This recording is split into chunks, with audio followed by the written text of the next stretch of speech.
महाराज जी, राधा रमन जी की बात करते हैं, जब वृंदावन की बात आती है, आजकल का यूथ प्रेम मंदिर तक पहुंचा है, बिहारी जी तक पहुंचा है। राधा रमन जी के बारे में बताइए, उनकी क्या मान्यता है, वहाँ पर क्या कल्चर फॉलो होता है। हमने सुना है वहाँ पे माचिस का यूज नहीं होता है दिए जलाने के लिए, तो उस मंदिर के बारे में, राधा रमन जी के बारे में बताइए। एक तो राधा रमन जी याद करते ही जिसने दर्शन किए ना, उसको एक प्रसन्नता का अनुभव होता है। पहली बात है तो खुश हो जाता है, राधा रमन बोलते खुश हो जाता है, क्योंकि दुनिया में एकमात्र मेरा ठाकुर ऐसा है जो खुशीला ठाकुर है। इसका कारण ये है कि आप फोटोग्राफ्स में देखिएगा, मैं आपसे शेयर करूंगा, ये रही सामने। हाँ, ये तो है ही है, बिल्कुल, ये देखिए। और मैं आपसे क्लोजअप शेयर करूंगा, इसमें भी क्लोजअप देखिएगा। ऐसा ठाकुर है जिसके सारे दांत दिखते हैं। तो अगर कोई विग्रह बनाया भी गया हो, कोई मूर्तिकार बनाए, तो भी उसके दांत नहीं दिख सकते।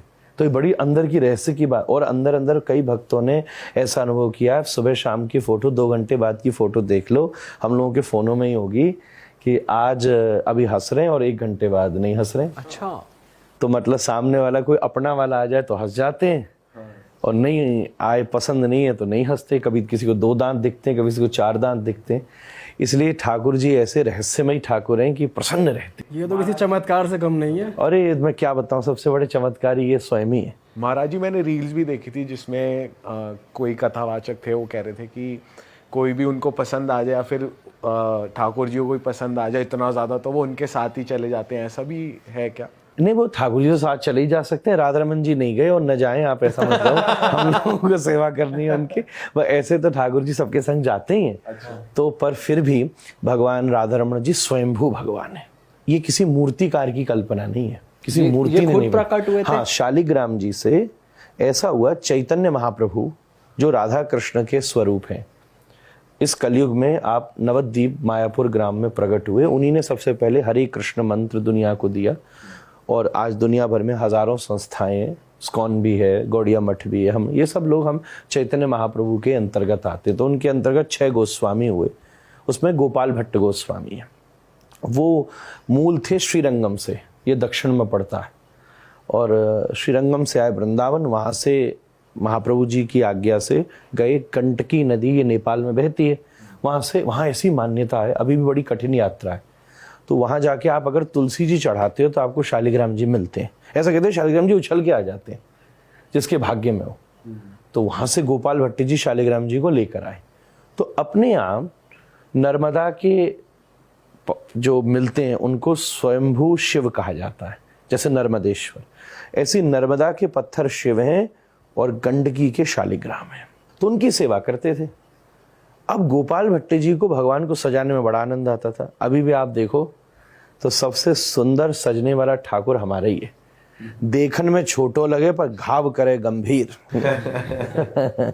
छोटो सा ठाकुर है पर सबको खींच लेता है। तो छोटा प्रसन्न ठाकुर।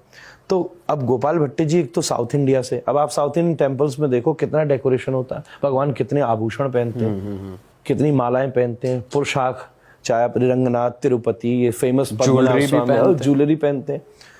अब उनके साथ बड़ी दिक्कत, अब वो शालिग्राम जी की सेवा करें, कहाँ पहनाएं ज्वेलरी।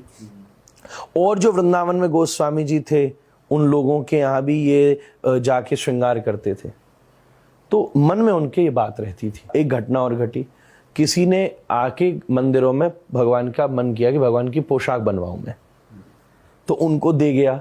अब वो किसको पहनाए, मन में बड़ी पीड़ा हुई। फिर एक बार झूलन यात्रा चल रही थी, एक हरिराम व्यास जी हैं वृंदावन के रसिक, वो एक पद सुना गए, उसमें भी उनको थोड़ा छेड़ गए कि झूला झूले गंडगी नंदन, गंडगी नंदन झूला झूल रहे हैं। ऐसा स्वरूप लग रहा है जैसे कढ़ी में बड़ा होता है। अच्छा। तो उनके मन में और पीड़ा होगी। फिर नरसिंह चतुर्दशी का दिन था, जिस दिन नरसिंह भगवान प्रकट हुए। तो भागवत जी पढ़ रहे हमारे गोसाई जी, और सोचते हैं कि यार जब शास्त्र कह रहा है तो सत्य होगा कि जब खंबे से भगवान प्रकट हो सकते हैं और प्रहलाद को बचाने के लिए, तो मैं तो केवल सजाना चाहता हूं, मेरे लिए भगवान नहीं प्रकट हो सकते। ऐसा कह के रात भर रोते रहे।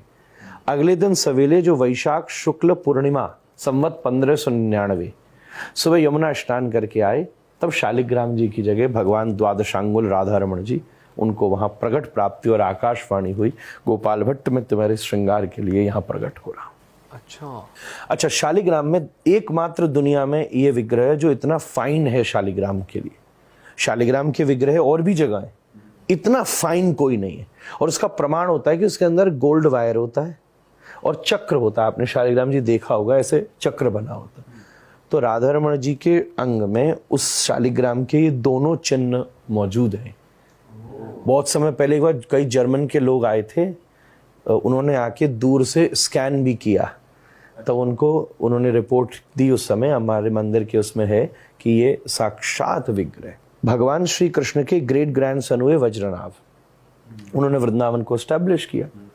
तो उन्होंने भगवान की 3 मूर्तियां बनाई, गोविंद, गोपीनाथ और मदन मोहन जी। फिर मुगलों के काल में वो इधर उधर चले गए। एक से भगवान का मुख मिलता था, दूसरे से धड़ और तीसरे से चरण। राधा रमण जी ये तीनों का मिक्सचर है। इसलिए वृंदावन के लोग कहते हैं राधा रमण को देखकर अगर तुमने ये कहा कि हमने कृष्ण नहीं देखे तो तुम अपराध कर रहे हो। अच्छा, मतलब श्री कृष्ण 99.9 नहीं 100% जैसे दिखते थे, वैसे ही है वो। वैसे राधा रमण जी हैं। वाह, ऐसा चटक मटक का ठाकुर त्रिभुवन में नहीं, त्रिलोकी में ऐसा चटक मटक वाला ठाकुर आज तक कभी नहीं हुआ महाराज, कभी हुआ ही नहीं। महाराज जी तो वहां पर माचिस का प्रयोग क्यों नहीं होता है? हाँ, तो ऐसा है कि जब गोपाल भट्ट जी ने राधा रमण जी सामने प्रकट हुए तो उस समय अब कोई एकदम तो तैयारी तो थी नहीं। अब वस्त्र वो एक जना दे गया था तो कुछ आभूषण वस्त्र जरूर थे। सुबह सुबह का समय था, अब भगवान की सेवा के लिए तो अग्नि चाहिए, ये सब चीज चाहिए।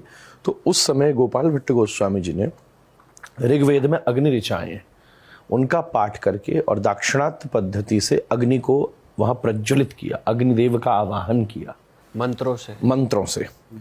तो वो जब अग्निदेव प्रज्वलित हुई तो आज 500 वर्ष से उस अग्नि को वहां प्रज्वलित रखा, मतलब मेंटेन किया जाता है। अब ये नहीं कह सकते कि ऑटोमेटिक जल रही है, ऑटोमेटिक ही जल रही है एक प्रकार से, पर तब से लेके आज तक ईंधन की व्यवस्था करके तो मंदिर में भगवान की आरती हो, चाहे भोग बनता हो, कुछ भी अग्नि संबंधित कार्य है वो उसी अग्नि से होता है। आज तक 500 साल में किसी लाइटर और माचिस को नहीं यूज किया गया।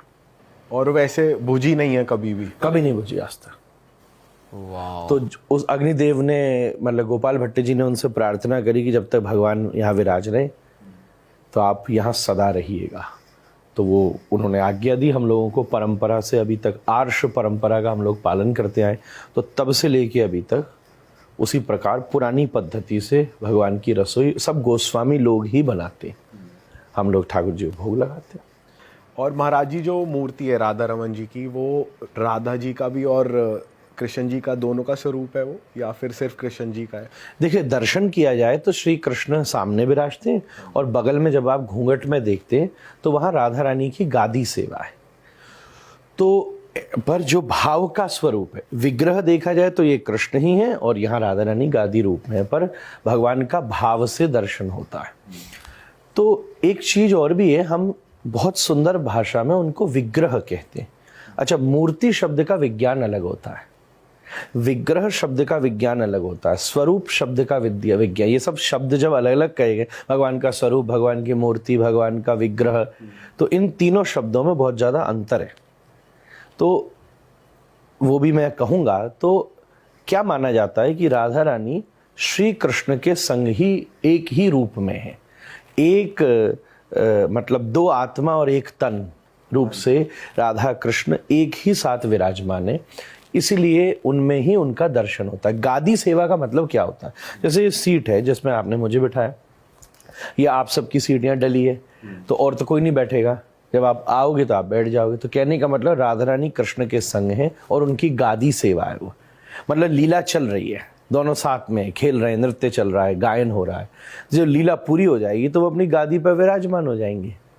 इसी को गादी सेवा कहते हैं, जो बिहारी जी में भी वही भाव है, राधा वल्लभ जी में भी वही है, ऐसी राधा रमण जी में। वृंदावन के 3 आर्ष परंपरा के ठाकुर हैं, तो तीनों जगह यही पद्धति की भावना होती है। दोनों श्री कृष्ण का वो स्वरूप जहाँ राधा रानी रमण कर रही है, इसलिए राधा रमण, वाह, ये भाव है।